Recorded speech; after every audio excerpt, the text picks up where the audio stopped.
Hi flowers, welcome back to my channel. Video को start करने से पहले अगर अभी तक आप में से किसी ने मेरे चैनल को सब्सक्राइब नहीं किया है तो प्लीज़ चैनल को सब्सक्राइब, वीडियो को लाइक और नीचे कमेंट करते हुए ज़रूर दिखाइएगा।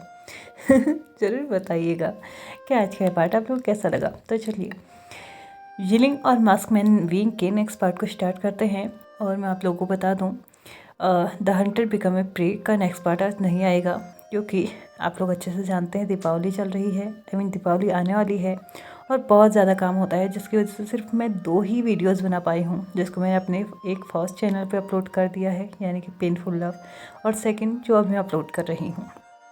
तो चलिए इसको स्टार्ट करते हैं। लेकिन इससे पहले मैं सोनाली शर्मा का एक आंसर दे दूँ। उन्होंने बोला कि उन्हें बिल्कुल भी अच्छा नहीं लगा जहाँ पे लैन वांगजीना वैनकिंग से हार गया, और उन्होंने ये तक बोल दिया कि ये किस तरीके का कल्टीवेटर है।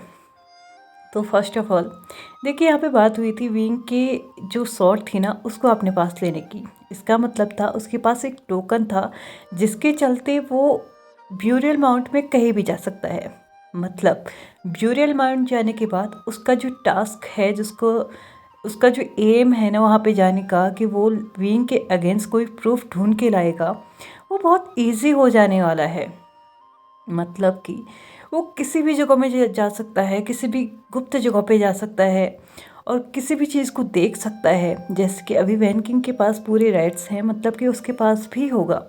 और यहाँ पे अगर वो आज जीत जाता है तो सब ऑफकोर्स सी बात है, ये उसके लिए बहुत ज़्यादा नॉर्मल हो जाएगा। लेकिन आज वो हार चुका है, इसका मतलब है उसके लिए ये चीज़ें हार्ड होंगी। इट मीन्स उसे वहाँ पर ज़्यादा टाइम रहना पड़ेगा, और अगर ज़्यादा टाइम रहेगा तो ऑफ कोर्स सी बात है, कहीं ना कहीं यिलिंग को छोड़ के उसका झुकाव विंग की तरफ होगा ही होगा। और मे भी हो सकता है कि इस बीच में उसे पता ही चल जाए कि विंग और यिलिंग दोनों एक ही है, या फिर कुछ भी हो सकता है। लेकिन वो तो तभी होगा ना जब टाइम मिलेगा। अगर टाइम ही नहीं मिलेगा तो क्या ही चीज़ें यहाँ पे होंगी।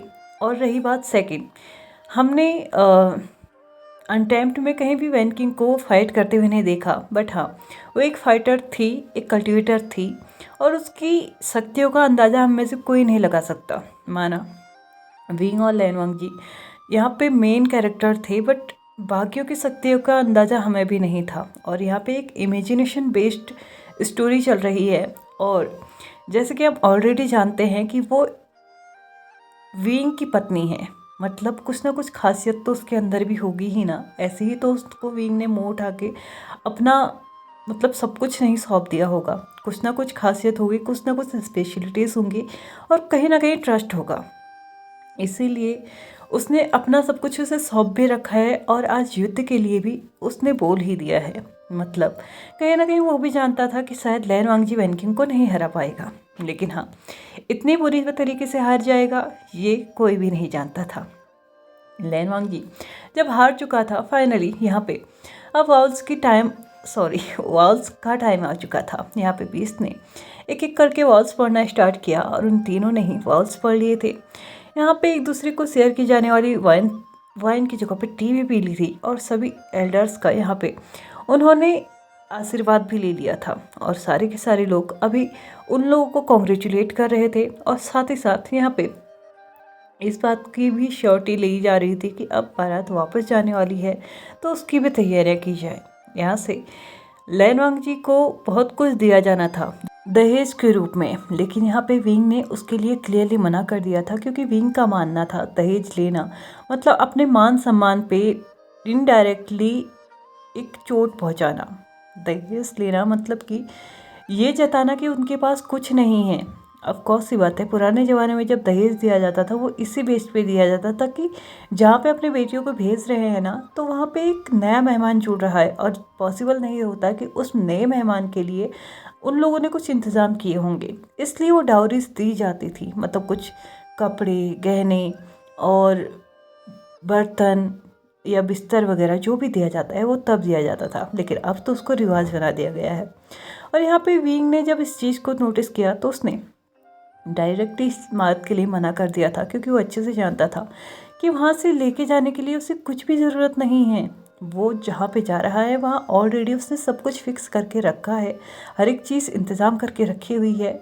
इवन वो तक रखा हुआ है जो चीज़ लैनवांग जी के यूज़ में आएगी या नहीं ये कोई नहीं जानता, इसलिए वहाँ से मिलने वाला कोई भी सामान विंग ने बिल्कुल मना कर दिया था, सिर्फ और सिर्फ लैनवांग जी के अलावा।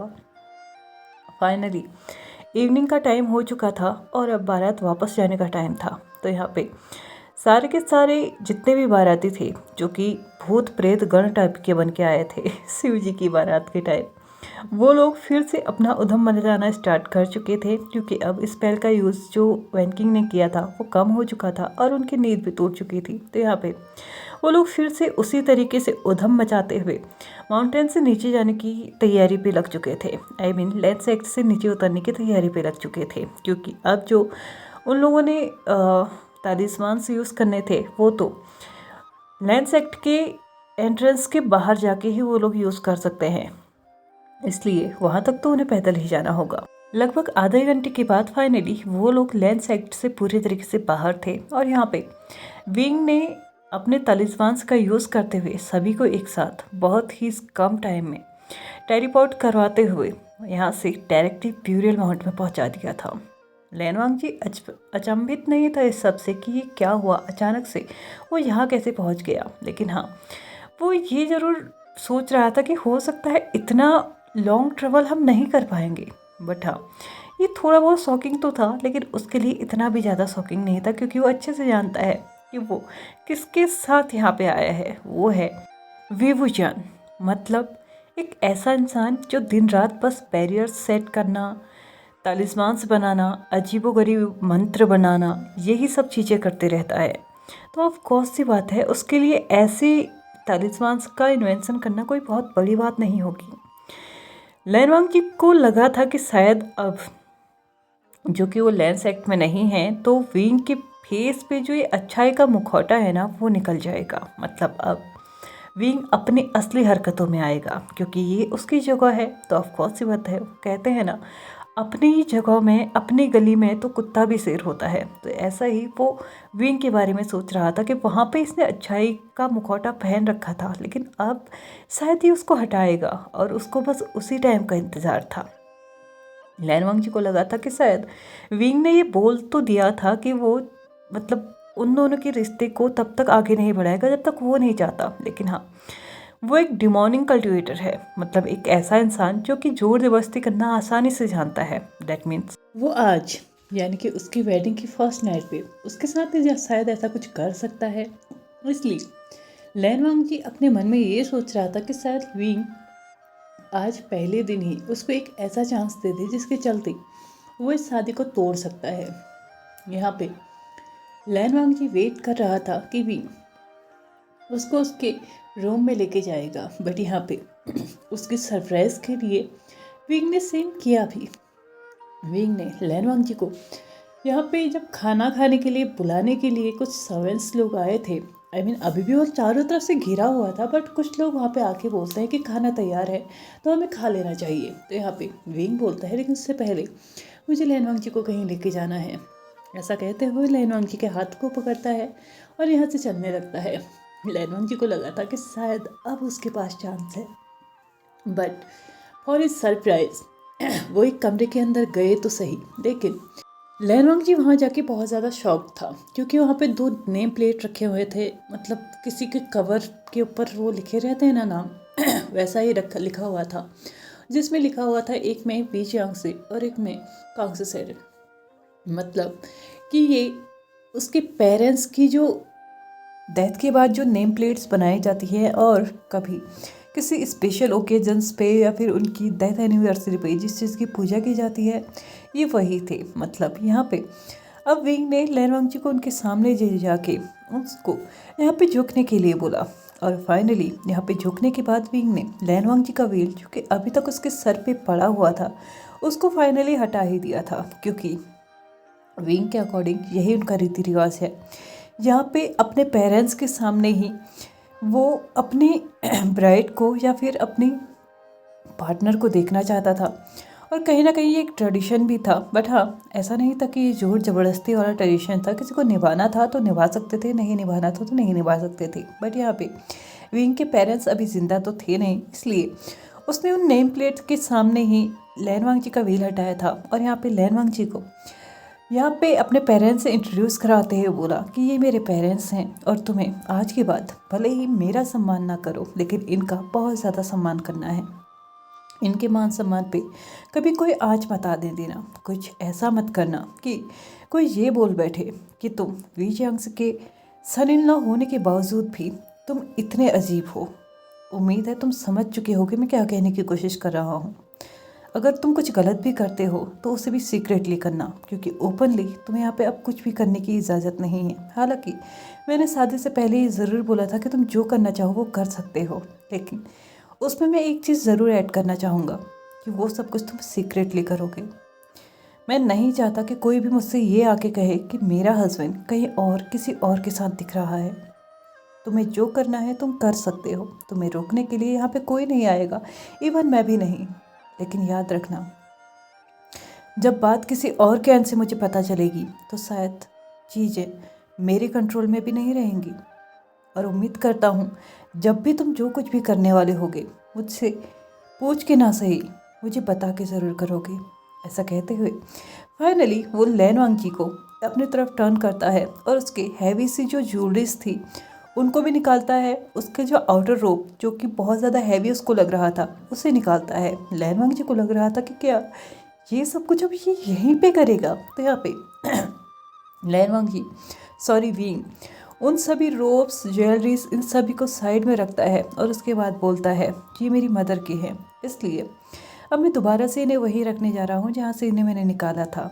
और हाँ, तुम्हारे कमरे में तुम्हारे लिए हर एक चीज़ अरेंज करवा दी गई है। लैन वांगजी विंग की तरफ थोड़ी सी सस्पिशियस नज़रों से देख रहा था। मतलब ये क्या था? ठीक है, उसने मुझे मैं अपने पेरेंट्स के कपड़े पहनाए, अपनी मदर के कपड़े पहनाए, ज्वेलरीज पहनाई, बट इमिडिएटली यहाँ पे खोलने की क्या ज़रूरत थी? अब क्या वो इनर रोप्स में यहाँ से बाहर जाएगा और क्या वो सबके सामने गुजरते हुए अपने रूम तक जाएगा?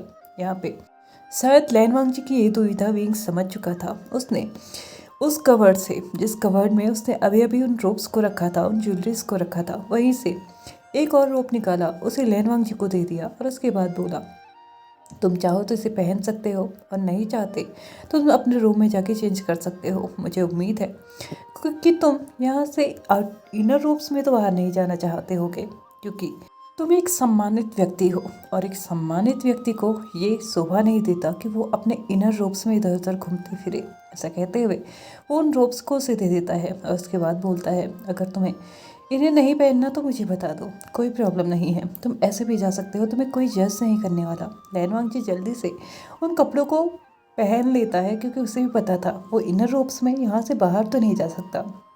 जैसे ही लैन वांगजी ने उन रोब्स को पहन लिया, विंग ने उसके हाथ को थामा और उसके बाद बोला तुम्हें आज के बाद यहाँ पर रोज़ आना होगा और एक इंसेंस यहाँ पर रोज़ बर्न करना होगा, क्योंकि अब ये तुम्हारी जिम्मेदारी है। आज तक वैनकिंग ये कर रही थी बट मैं चाहता हूँ कि अब तुम ये करो। तो यहाँ पे लैन वांगजी उसकी तरफ देखते हुए बोलता है सारे अधिकार उनके पास हैं, हर एक चीज़ वो कर रही हैं, तो मुझे नहीं लगता कि ये सब कुछ मुझे करना चाहिए। तो यहाँ पे विंग लैन वांगजी की तरफ देखते हुए बोलता है उसका और मेरा रिश्ता वो नहीं है जो मेरा और तुम्हारा रिश्ता है। उम्मीद है तुम आज नहीं तो कल इस सबको समझ ही जाओगे, लेकिन मैं चाहता हूँ कि चीज़ें तुम अभी से स्टार्ट करो और कल से सुबह या शाम किसी भी एक वक्त तुम इनके सामने आके इंसेंस बर्न जरूर करोगे। ऐसा कहते हुए वो उसके हाथ को और टाइटली पकड़ लेता है और यहाँ से बाहर जाने लगता है, क्योंकि अब टाइम हो चुका है खाना खाने का और सभी लोग उन्हीं का वेट कर रहे होंगे। इसलिए विंग नहीं चाहता था कि कोई भी उनके लिए इतनी देर तक वेट करे। फाइनली लैन वांगजी और विंग दोनों ही पहुंच चुके थे डाइनिंग एरिया पे, जहाँ पे सभी लोग सच में उन्हीं का इंतज़ार कर रहे थे। आज सभी लोग बहुत ज़्यादा खुश थे, बहुत सारी डिशेस बनाई गई थी, बहुत सारी वाइन रखी गई थी। सभी लोग ग्लास से नहीं, आज तो बॉटल लेके घूम रहे थे, क्योंकि उनके महाराज की शादी जो हुई थी पहली बार नहीं हुई थी, ये वो सभी जानते हैं, लेकिन पहली बार उनकी इच्छा से हुई थी ये भी वो सभी जानते हैं, इसलिए बहुत ज़्यादा खुश थे। वैनकिंग ने विंग और लैन वांगजी दोनों का ही एक अलग टेबल अरेंज किया था, जिसमें सिर्फ उन दोनों का ही बैठने का के अरेंजमेंट्स थे, यानी कि सिर्फ उन दोनों की प्लेट्स वहाँ पे अरेंज की गई थी। जैसे ही लैन वांगजी और विंग आ गए वैसे ही वैनकिंग ने सभी सर्वेंट्स को वहाँ पे बुला लिया और उसके बाद एक एक करके डिशेस उनको सर्व करना स्टार्ट किया। वैनकिंग एक एक करके बताते जा रही थी कि ये किस चीज़ से है, किस चीज़ का बना हुआ है, किस में किस क्वालिटी में स्पाइस है। और साथ ही साथ उससे चूँकि पहले से पता है कि लैन वांग जी स्पाइसी खाना नहीं खाता है, तो यहाँ पे इस बात का ध्यान रखते हुए लैन वांग जी के लिए बिना स्पाइस के खाना भी बनाया गया था, जो कि वैनकिंग सर्वेंट्स के द्वारा उसे सर्व करवा रही थी। ये सब कुछ देखते हुए लैन वांग जी भी ये सोच रहा था कि आखिरकार ये कैसी औरत है, मतलब इसका हस्बैंड आज शादी करके आ गया इसी के सामने और ये यहाँ पे रिचुअल्स निभा रही हैं। मानता हूँ कि एक शादी नाम मात्र की शादी थी, लेकिन क्या इतने सालों से इसे विंग के लिए कोई भी फीलिंग्स नहीं आई होंगी? क्या विंग को इसके लिए कोई फीलिंग्स नहीं आई होंगी? क्या सच में इन दोनों के बीच में कभी कोई रिलेशनशिप नहीं रहा होगा? लैन वांग जी अच्छे से देख पा रहा था कि उन दोनों के बीच में एक बॉन्डिंग तो थी, लेकिन फिर भी ये दोनों ऐसा क्यों कहते हैं कि इन दोनों का रिश्ता वो नहीं है जो कि सबके सामने रखा गया है। विंग और लैन वांग जी खाना स्टार्ट कर पाते इससे पहले ही विंग लैन वांग जी को रोकता है और उसके बाद बोलता है, रुको, हमें अभी खाना स्टार्ट नहीं करना है। यहाँ पे विंग एक सर्वेंट की तरफ देखता है, उसके बाद उन्हें एक चेयर लेके आने के लिए बोलता है। छोटा सा स्टूल जो कि उस टेबल के अराउंड आ सकता था, उसे लाने के लिए बोलता है। सभी लोग कंफ्यूज थे कि आखिरकार ये क्या चल रहा है। तो यहाँ पे वो सर्वेंट जाके छोटा सा स्टूल ले भी आई थी और यहाँ पे उसे एक साइड में रखता है टेबल के, और उसके बाद यहाँ पे उस सर्वेंट को बोलता है कि हमें एक और प्लेट यहाँ पे लगानी चाहिए, क्योंकि हम दोनों अकेले यहाँ पे नहीं खाने वाले। तुम शायद बोल रहे हो, यहाँ पे लैन वांग जी के आने से पहले मैं और वैनकिंग एक साथ ही खाना खाते थे, तो मैं नहीं चाहता इसमें कुछ बदलाव आए।